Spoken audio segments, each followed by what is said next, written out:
very busy day for the office, and today a lot of people feel that the Attorney General, Dr. Agyemang, has really revealed quite a lot. But really, at what point did Kweku Edubuahin become a subject of investigations of your office?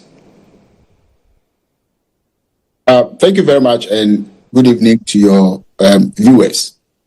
So it's a couple of weeks when we had the intelligence that such the things we spoke about this morning were happening or had happened. So we took steps to get the investigation started.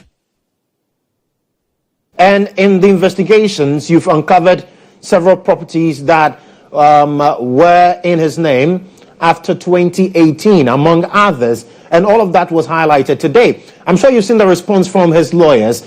They feel that you or the AG's office is trying the case in the court of public opinion when the court has said nothing yet. So thank you. We are running a democracy. Okay, the powers that we exercise as the Office of Attorney General are powers that originally belong to the people of Ghana. It is incumbent upon those of us who are given the responsibility to exercise these powers on behalf of the people to be accountable to the people. One of the key ways of accountability is to get the people informed of what is happening. We call it transparency. Right. You would agree that there's been a whole lot of demand from the public as to what exactly is going on with the oral, project. And so it is in that spirit, that very important spirit, that we think that we need to update the people on what is happening. Indeed, I can understand the concern of the lawyers, defense lawyers. It is true that sometimes when you bring out information like this, you are likely to injure the reputation of persons who are involved, particularly when it turns out that they are not actually, they've not done what you have accused them of doing. So I can really understand that situation. However, as you can see, this is just one of the many cases that we have brought up. Mm-hmm. What it tells you is that we are not in the business of bringing people to these kind of cases to the public's attention unless we have sufficient evidence to do so. So with our investigators from National Security to IOCO to the police, they have interrogated over 50 people in relation to some of these accusations. Even in this particular case, we have more than the two people that we have mentioned who have been arrested, who are under investigation. Others have been cautioned, and we are yet to arrest more. But you would notice that we did not bring anything about those people to the public. What it means is that we are very much conscious of the injury that some of these announcements would do. But in this particular case, it appears we have sufficient facts to get the people of Ghana to understand what is going on. So this is not one of the cases where you will be justified if you accuse us of bringing it to the public attention, because indeed it is something that the public needs to know. So it's in the public interest in terms of you being transparent with the processes that you're embarking on. But the lawyers argue that there's been no charges against them. And so why do you go on if you've not proffered charges? What are you waiting for to actually proffer charges against the two that you've so far talked about? Yes, the requirement is not that when we are really if the concern is that why haven't we preferred charges against? Why haven't we charged them? Why haven't we arraigned them? That concern could be addressed with the answer that the investigation, as far as, if you look at the case, it's a very complex case. Look, several companies have been discovered so far. Now, let me tell you, how did we discover these companies? It all started with just one company. And then when you go through the transactions of that company, then you realize that it leads you to another company. Then you follow the money, then realize that it leads you to two more companies. Then we discovered over 12 companies, some in Ghana, 2 of them in the United Kingdom. What it tells you is that as we discover even more. And that is what makes this case quite, interesting and unique.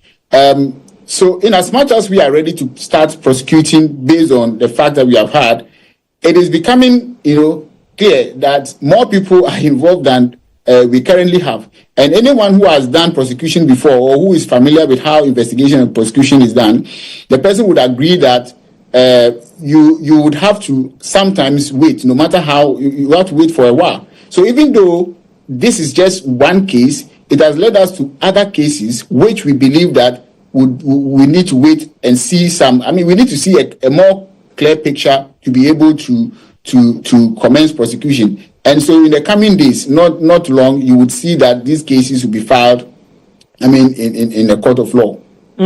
So when the Attorney General spoke earlier today, he gave the indication that, upon advice and upon certain things that he's encountered, he is even directed that he be released and rearrested. What is his current state now? Is he in your custody?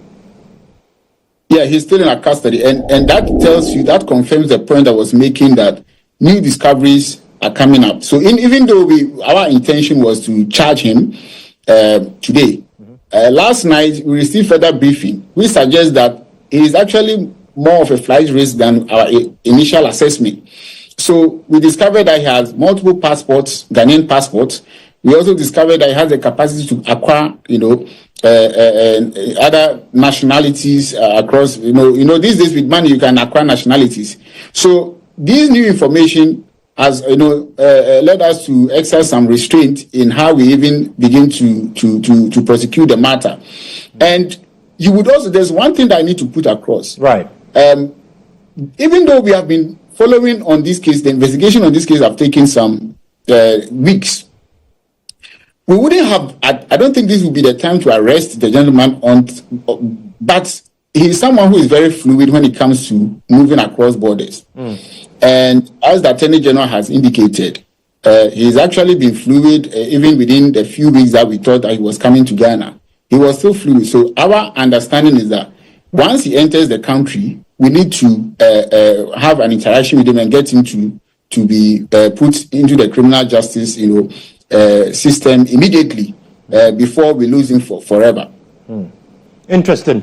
Well, we'll wait for the coming days and get to understand how it all pans out. But quickly, on the NSS scandal, you indicated that the Attorney General indicated that an MP received some money to kill the story. There have already been calls on you to name that MP. What is it going to take for us to know who that member of parliament is? Because the accusation is that it indicts the whole of parliament if we don't know the specifics here. Well, I can again understand those who believe that not naming the MP is an indictment on the whole of parliament. But it is not exactly so in this case. And within a few days, the full story will be told. And you would understand and probably agree with us that investigations are there are very delicate issues that you are dealing with. You don't want a situation where information you give out would mar or derail the entire investigation. It is enough that the public will know that such steps are taken by someone to engage an MP to kill the story.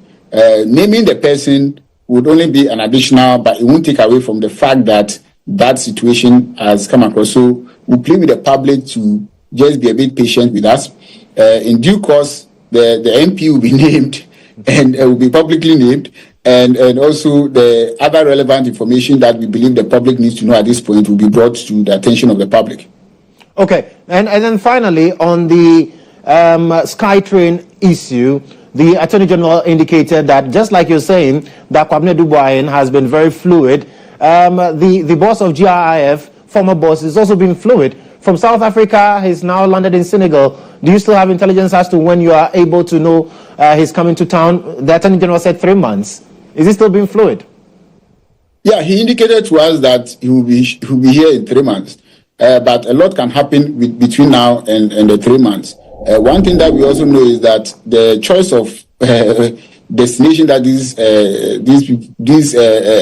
suspects are using are also destinations where we do not have, extradition treaties with. So it looks like there's some deliberate or careful way of going about these things and the purpose, we believe, from where we sit, is to evade the justice system. 3 months from now, who knows? He may show up earlier than that, or he may find himself in a country with which we have a extradition agreement, where we will ask him to be brought down. So we are open-minded about these options, and we are ready to take advantage of any of the options as soon as the opportunity presents itself. Doc, thank you so much for engaging with us tonight, and we'll keep tabs on your work in the coming days. Thank you very much, my brother. Right, and have a good evening. You too. That's Deputy Attorney General Dr. Justice Srem-Sai speaking to us on the back of the issues raised by his boss, the Attorney General Dr. Dominic Ayine, earlier today on Kwabena Duboahen, the NSS scandal, as well as the SkyTrain scandal. And yes, this is the response we are having. First-hand information response to the lawyers of Kwabena Duboahen, who say that, well, they have just been tried in the court of public opinion without the necessary legal requirements. You heard the Deputy Attorney General here on State of Affairs. Well, we'll go for a quick break. When we return, we sit with the Press Secretary to the Vice President, Pratt, have a conversation about that historic office occupied by Professor Naana Jane Opoku Agyemang. Stick and stay with us.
Well, welcome back to the show. This is State of Affairs here on GHOne Television with me, Joshua Kodjo Mensah. But what's your vibe this weekend? Are you having lunch with your clique this weekend? Or you're perhaps watching football? Well, by the way, Ghana just won the match against Madagascar. And if it's football you're watching at your favorite pub, or paying towards your school's legacy project, or perhaps you're going shopping or paying the workers at the site this weekend, or are you transferring money to your mother, Auntie Adra, or Papa this weekend? Whatever the vibe you are up to, pay for everything with zero charges on My Momo app. Yes, it is free of charge all weekend. So quickly download My Momo app and just Momo it everywhere you go. Remember, terms and conditions apply. So I am sitting now with the press secretary to the vice president, Professor Naana Opoku Agyemang. She's in the person of Pratt. She's joining me in studio for a conversation tonight on the office of the vice president. What is she up to? What is she doing? What are we to expect? Amma, good evening. Good evening. I hope you're doing well. I'm well, thank you. I hope you are well. I'm well. I know it's been very busy for you at the office of the vice president. But how is she doing? Oh, she's amazing. She's amazing. Right. Yes. And how has it been so far for her? Because there are a lot of expectations. I have daughters, and it's nice to tell my daughters, look up to the vice president, the first woman ever to occupy that office. How has it been for her in that capacity so far? Well, I mean, as you'd expect, I think, and this is me speaking, I'm not, like I can imagine that it's a lot of weight. I can only imagine, all of the expectations that all of us have. You have expectations. I have expectations. Imagine the expectations the feminist organization has on her. Imagine the expectations that, the market traders have of her.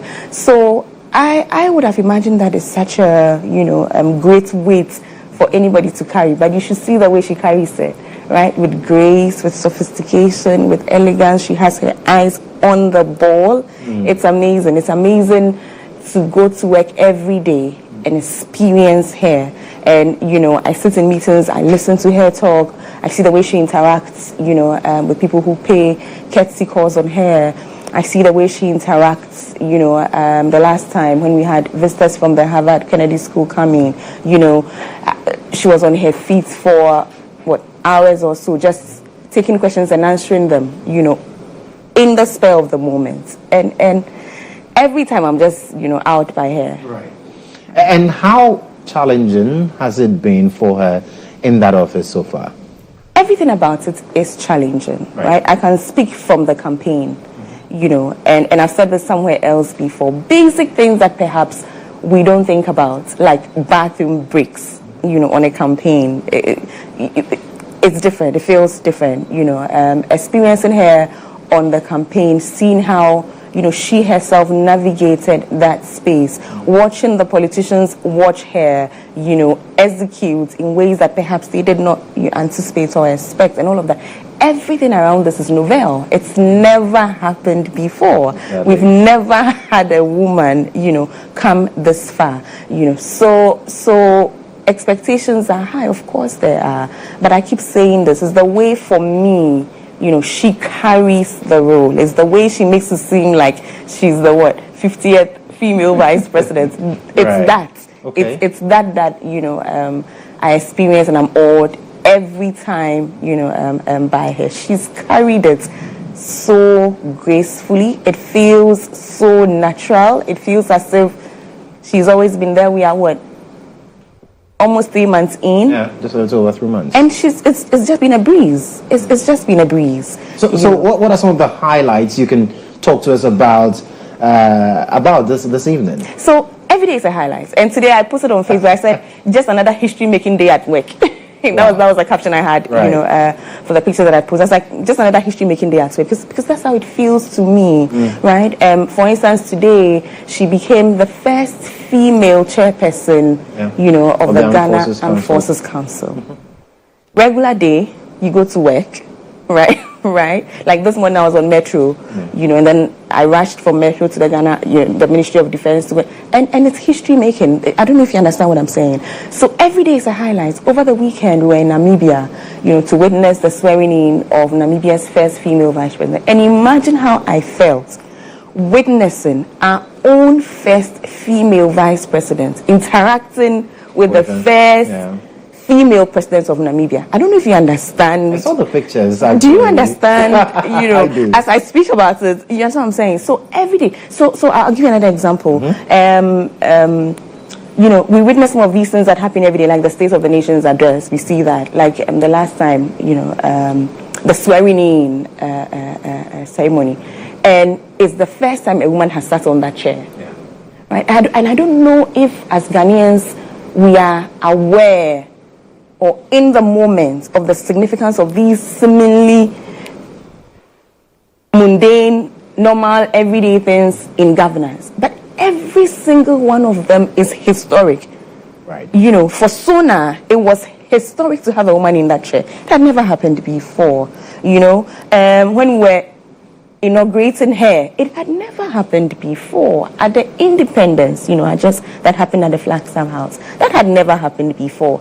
And perhaps I'm the person that needs to sort of maybe get a hang of myself, because every day I'm just like, I don't know if you understand what I'm saying. Like every day, it's a history making every day as well. Every day. Perhaps I need to get a lid on this.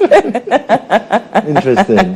Right. So, like I keep saying, it's been, it's been nothing short, really, of amazing. It's been nothing short of inspirational. I hope that every young girl is watching. I pray that every young girl sees those moments for what it is, and it continues to inspire us and to make us understand that, this is our moment. This is our moment, and to make with it everything that we can. There's an important thing for me.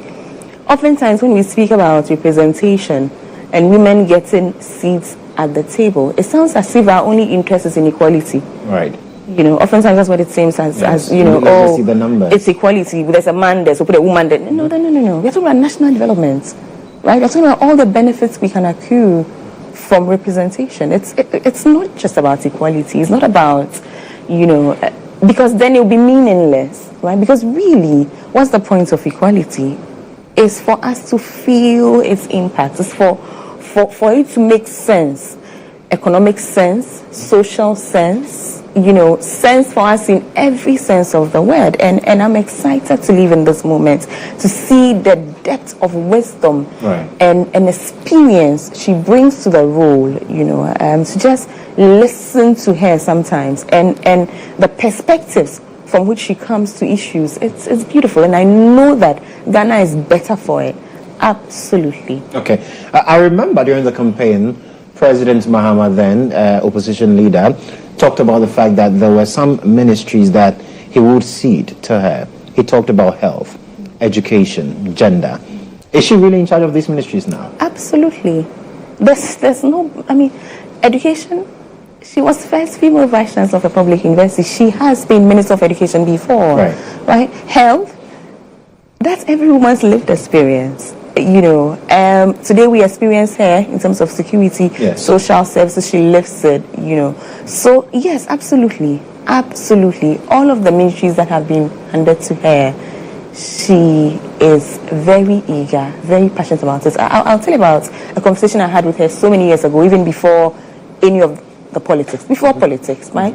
We're having a conversation around the basic things that could be done in our educational setups to set things right. And she said, sometimes it's just about picking worn out furniture, right, and getting a local carpenter to fix it. She said sometimes you talk about issues as if it's all up there, but it's really not. It's the little things at the very bottom. So she was giving an example of something that happened, in some schools. And she said, it's just about getting the local carpenter to come in, with a few needles and a hammer. Sometimes that's all it will take, and you need a certain kind of practical wisdom to be able to come to issues like this. We tend to play politics with everything, and sometimes that's not really the solution. So I'm excited for every role that's going to be ceded to her, because I know that she's coming to it with heart, really, which is all we need. Really. So in this particular scenario, what would she be doing directly with these ministries?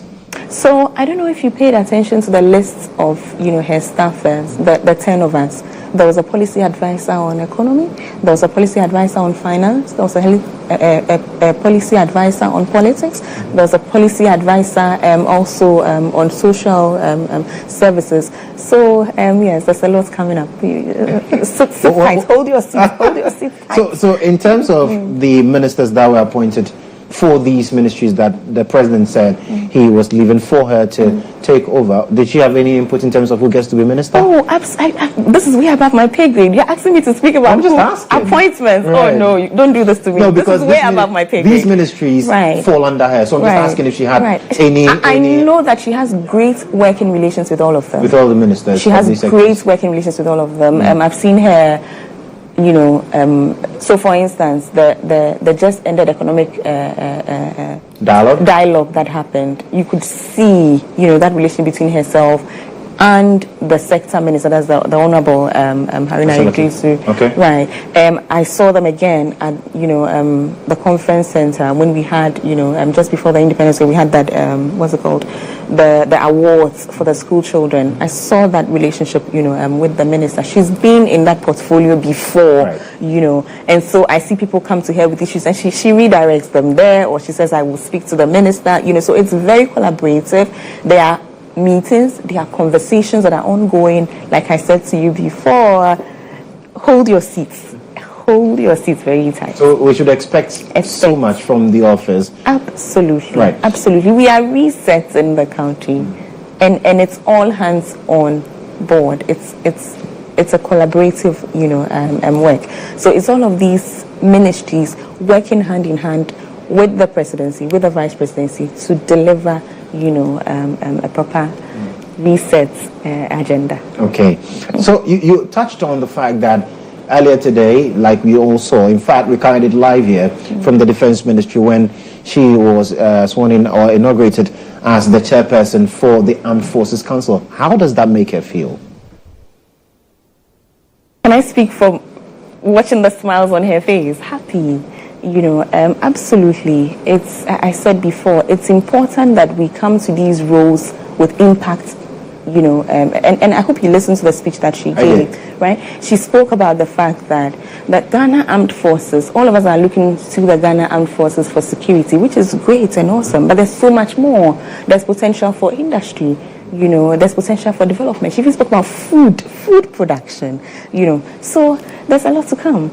I don't know if you understand what I'm saying. Like she is coming in with a breath of fresh air. She's coming in fully aware of the peculiarities, but also open to, I was going to say revolutionary, but that's a bit extreme, right? But also open to new ideas, new ways of doing things. Right. They're talking about the 24-hour economy. She says the Ghana Armed Forces would be a major stakeholder in delivering the 24-hour economy. Are you not excited? I know that I am. Right. So, I have heard and I've seen conversations around the fact that, yes, it's not constitutional, but by convention, we've seen the vice presidents chair the economic management team. Does it matter that she doesn't have to chair that? Like you said, it's convention. There's no law. There's nothing that mandates for that role to be filled by the vice president. It's convention. She has economic policy advisors, who are up to the task. So clearly, if something needs to be done, it will get done. But again, it's convention. She doesn't need to be head of economic management team. There's a finance minister. There's, so really, there's no issue. So for this 4-year term, what legacy does she want to leave? If you ask me, I'm sure you know that I'm going to say that she's left the legacy already, right? If you ask me, by breaking the glass ceiling. If you ask me, right. I mean, in the history of this country, how many years of her existence, right? Look at everything she's done. as first female vice chancellor of a public university today, how many female vice chancellors do we have? We have so many of them, right? And I remember sitting in the meeting when they came to visit her and pay her a courtesy call and just smiling to myself, right? And just saying, look how many female vice chancellors we have in this room. But before, it was not like that.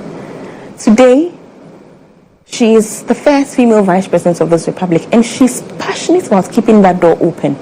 Very passionate about making sure that, she's not the only one that walks through the door, which is exciting. She's passionate about youth development, making sure that the young people of this country have their due, that we are given opportunities, to be the best that we can, to bring what we have to bear, right? And in so doing, to also, if you like, have the opportunities that are needed to make the inputs that are needed for development. So that's exciting. Today, the world is celebrating Namibia, right? Namibia has done something that has never happened anywhere globally. You have a first female, president, first female vice president. We saw the you have a list. Speaker of Parliament is female. Cabinet list, 8 out of 14. It's just like, you know what I'm saying? But here we are. And in Ghana, we have our own too. The world is moving a certain way. But for me, the most important thing is that we make sure that this succeeds. We make sure that this, should I call it an experiment? Because it can't be an experiment. Experiment is too, but to make sure that this succeeds, because it's the only way. We know the contributions that women have made over the years. We know the contributions that women still can make. We know what would happen to our family units if women were not, in the picture. We know what would happen to our communities, if women are not given opportunities to shine. So it's a great time.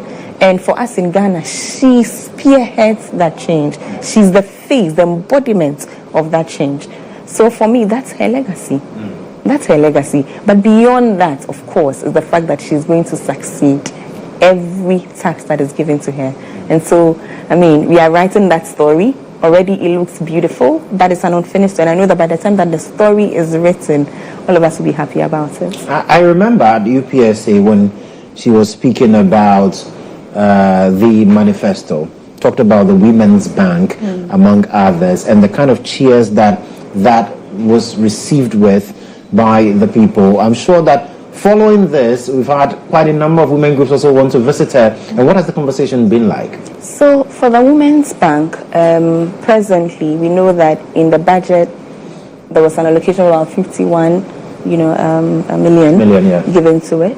We know that in setting up a bank, that is inadequate. We know that we are looking for about 400, to make that happen. But you see, that shows a significant commitment to the promise that was made. Right? This is like a seed money to start all the preliminary preparations that are needed. You need a committee. You need to resource the committee. You need to figure out, service, delivery strategies. You need to figure out operational models. You need to figure out financial projections. There's so much to do before you set up a bank, right? And you need that seed money to make it happen. So that is, ongoing. The most important thing to understand is that this bank is not going to be like every other bank. This bank is for capacity building. This bank is to make sure that women, you are building the bank with women, not for women. So women become important stakeholders. They are a part of deciding, first of all, how the money is generated, how the money is dispersed, how the money is recouped, things like that. We have bodies like GHOne. They are all important stakeholders. How do we stay through to industry standards? How do we make sure that this bank is relevant to the people that it's supposed to serve? So, all of these conversations are ongoing. I can't speak to it all, but I can tell you about the passion with which I see her, engage in these meetings, the eagerness she has to serve the women of this country and by extension the men of this country. And so, yes, Women's Development Bank, again, let's sit tight. Looks like we'll be doing a lot of sitting tight tonight. It's only, how many weeks into this new administration? I said new administration, into this administration. It's how many months? And already look at the signs. There's been an economic dialogue, an educational forum. There's been an educational forum. There's been a parliamentarians conference on Galamsey. Look at everything that's happening, in this short length. If you look at how ministers were appointed and approved and have started working, everything is happening like this. So for me, I'm excited. It shows, it's a clear sign of good, amazing things to come. I know she's very passionate about education, yes. Having served as minister, having worked in that sector for practically all her life. I'm sure that one of the issues that she would be excited about would be the sanitary pad that will be distributed to That's her baby. girls. Yeah, so I just want to find out baby. What role she's playing with that. That's her baby. That's her baby. We were all in this county when she was ridiculed, for that initiative. I don't know if you remember. People literally laughed at her for that initiative. Today, it's an issue. In fact, I had reason to go to Parliament and protest. Remember that famous protest that got, the Speaker of Parliament, Aban Babin, halting Parliament and speaking, to the issue because it's unconscionable what we're doing, to the girls of this country. It's unconscionable what we're doing to the women of this country, where something as natural as menstruation then became a nightmare because you simply can't afford the very thing you needed to manage your menstruation. It was just unbelievable. And so a few of us got together, went to Parliament, protested, and what happened, right? And so rest assured that even before some of us started shouting, she had worked on it. She was years ahead of us, right? Before, worked on it, insisted that we provide free sanitary pads to, girls in secondary school. It's not novel. It's something that has happened before, something that she has done before. What's your worry? Well, we'll talk more about that, but I need to go for a quick break, and when we return, we'll continue the conversation on the legacy of the Vice President, Ghana's first female Vice President, and also talk about the sanitary pad and matters arising and all the questions that have arisen as a result of that particular policy. This is State of Affairs here on GHOne Television. We'll be right back.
Welcome back. This is State of Affairs here on GHOne Television. I'm having a conversation with the press secretary to the Vice President, Pratt. And before that break, we're talking about the free sanitary pad distribution to girls in junior and senior high schools. We are told that a budgetary allocation of about 290 million cedis has been set aside for that. But then there have been questions are we only targeting girls in schools? If that's the case, what happens to girls who are not in schools but are on that level? Questions like these make me smile. Of course, it's important that we consistently be Oliver Twist and we ask, for more, right? What will be the point if we are not Oliver Twist and we ask for? But let's also always appreciate good for what it is, right? Take a pause and appreciate when we have a good thing and live in the moments for a bit. I get a little wary, and this is just my personal sentiments here. I get a little wary when a good thing is given to us after we've been denied, after we've been served, starved, of every good thing. And then immediately somebody comes and is giving you a one-up, and then suddenly you're like, oh no, but how about that person and how about that person? Can we pause and celebrate those moments for what it is? That right now you have a government, a listening government, right? That is saying that I'm going to give free sanitary pads to girls. We are just coming off of a government that said, I will not take taxes off. A government that increased the prices of sanitary pads, from what? Over 200% in a matter of days. A government that refused to hear us despite all of our protests and our shouts and our cries. A government that refused to listen to members of parliament, refused to listen to the Speaker of Parliament, actually pause parliament and talk about how unconscionable this is. The number of documentaries I did on this issue alone, right? With every woman screaming and saying that this is impossible. And mind you, this is a global fight, right? Suddenly you have a government that has come in, and within 3 months, this government says, I'm giving free sanitary pads to girls. And we are saying, how about? Yes, what I'm saying. Can we pause and celebrate this win for what it is? Of course, this government intends to do more. Of course. Let's take one at a time. So away from that, illegal mining is also fast becoming an albatross on the neck of this administration, on the John and Jane administration. We've seen so much happen in terms of illegal mining. The Minister for Lands and Natural Resources, he's led several initiatives to stamp out illegal mining. But how much of a problem is it really for this administration? It's a major problem. I was trying to find, and I think I will find it at some point today. I was trying to find, the pointers sort of that were agreed on at the conference, the parliamentarians' conference that Her Excellency the Vice President chaired, at Kempinski, with the minister in, Amakofi, and I'm trying to look at the recommendations with the timelines that were given. So, for instance, there's deploy the military to support regulatory institutions to combat illegal mining. There's a timeline for that. Recruit and fully deploy river guards, the Blue Water Initiative. There was a timeline for that. Holistic review of all mining leases, permits, and licenses for operations in forest reserves. It goes all the way to May. Right. This morning, I was on Metro TV with Dr. Kia, the spokesperson on health. Yes. And she spoke about... The MPP spokesperson. Yes. She spoke about the river guards. Even before I had the opportunity to speak about it, she said, she has seen, the river guards. And I was like, you made the point for me. I don't need to say anything, right? You are proving that these recommendations that, came up from that conference are being implemented. It wasn't a talk shop. We came to some conclusions at that conference. Then conclusions are being implemented to the minutes of the timelines. So you've made the points for me. This is a government that sits, finds solutions, earmarks, time marks for those solutions, and gets it done. But you see, for me, it goes beyond paper, right? Because I could mention all of the, committees and initiatives that were meant to stop galamsey over the years that have come to nothing. For me, it comes to political will.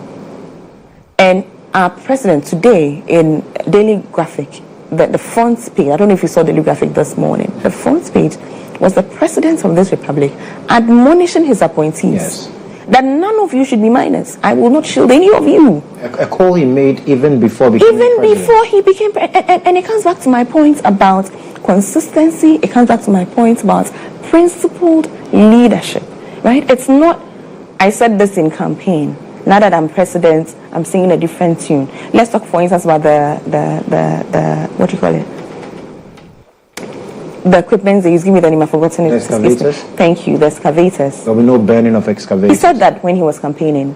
He said that in opposition, that I do not believe in burning down these excavators. And it's a principled position he holds till today. He's saying that let's make use of the excavators. The excavators are not the problem.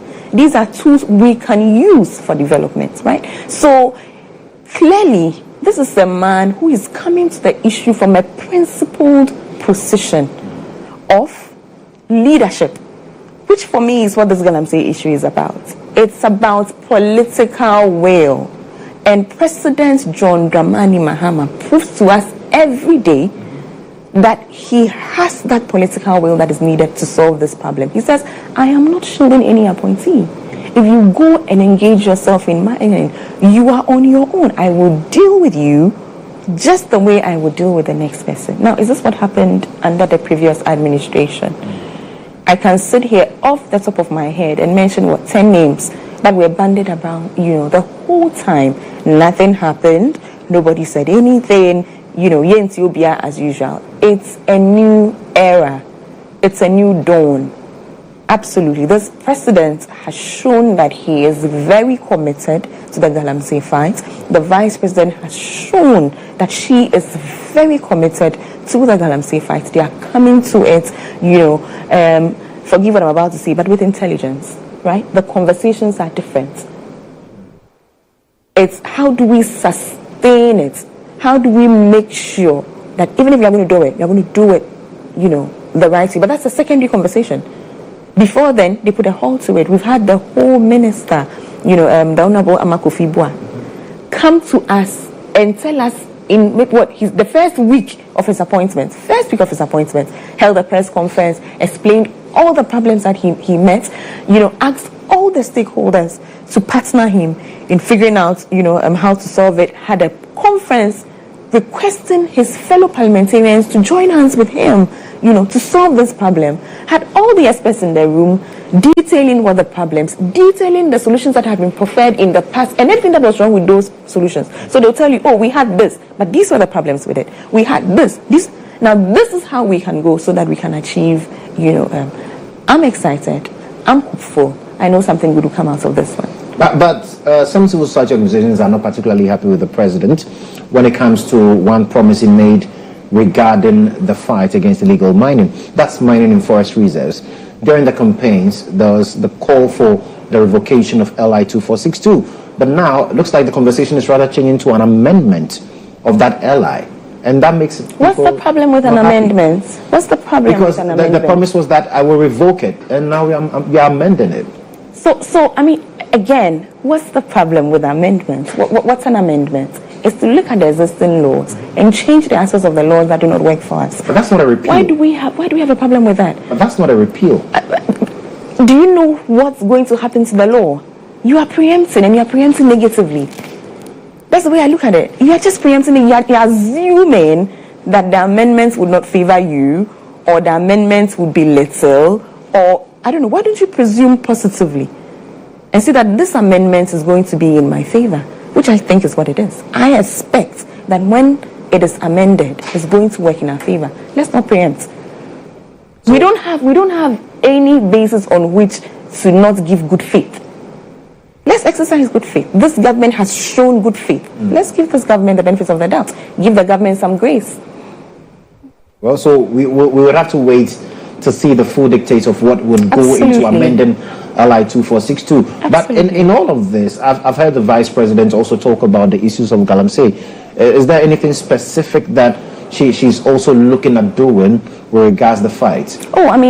Then that day at Kempiski, she admonished, all of the MPs to work together, in every capacity, to see it as a collective fight. It's a fight for all of us, not just sector ministers, not just, sector parliamentarians, and things like that. So for all of us, admonished, not just parliamentarians, but all of Ghana, to come to this with the urgency that is required to solve it. So just to show leadership by example, just to lead that conversation, to lead that process, and show to us Ghanaians, where her heart is, where this Galamsey issue is concerned. So again, more to come.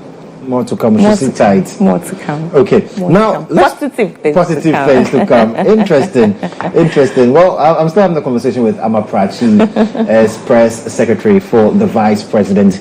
We are looking at the a little over 3-month reign of the vice president, first female vice president that Ghana has ever had. She's opened that door. She shattered that glass ceiling, and we are looking at what she is looking at establishing with this good faith that Ghanaians have reposed in her as well as the administration. But you mentioned the Namibia example about how exciting it was. But for us here in Ghana, we did not see that representation of females when it comes to cabinet. Oh, this issue again. And people have talked about it. I'm glad you said this issue again. Right. Yeah, people have had calls to talk about it. And in fact, the Affirmative Action Coalition has also had calls to talk about the fact that, well, President Mahama, you gave us so much hope. We're not seeing that reflected in the numbers when it comes to appointments. Well, I mean, what did President Mahama say, right? And what has he done? You have a situation where today, he said he was going to give us, 60 ministers. Yes. Never happened, in our present history, he did that. Previous administration, we are trailing behind 14% in terms of female participation, in governance.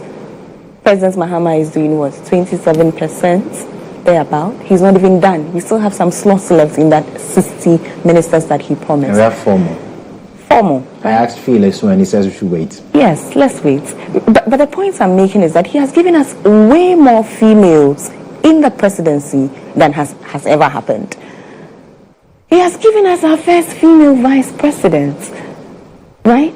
So, I mean, does cabinet simply mean ministers? If it does, has he not satisfied, what he said he would?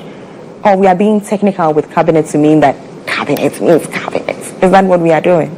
So, I mean, yes, I keep saying that as Oliver Twist, we will constantly ask for more. It is natural, it is expected. But again, let's give credit where credit is due. He has done, this is what, forgive me, my math is bad, over 150% increment in the appointments that he has done for females. We are trailing behind 14%. He has done 27%. And we are still complaining. Why do we not give this man some grace? His Excellency President John Dramani Mahama, why do we not give him some grace and give him his flowers when he has done, something amazing, or when he has stuck to his promise? We always want to be technical with it. Oh, he said cabinets. Oh, he said cabinets. Please, he has given us more. Let's clap for the man. Okay. Well, we have a couple of minutes to wrap up the show, but I just want to find out from you. How did you take, or what was your reaction to public comments on a picture of you, the vice president, and your father? There was a picture of me, the vice president, and my father. There wasn't? I know. Oh, if you have it, let me see it.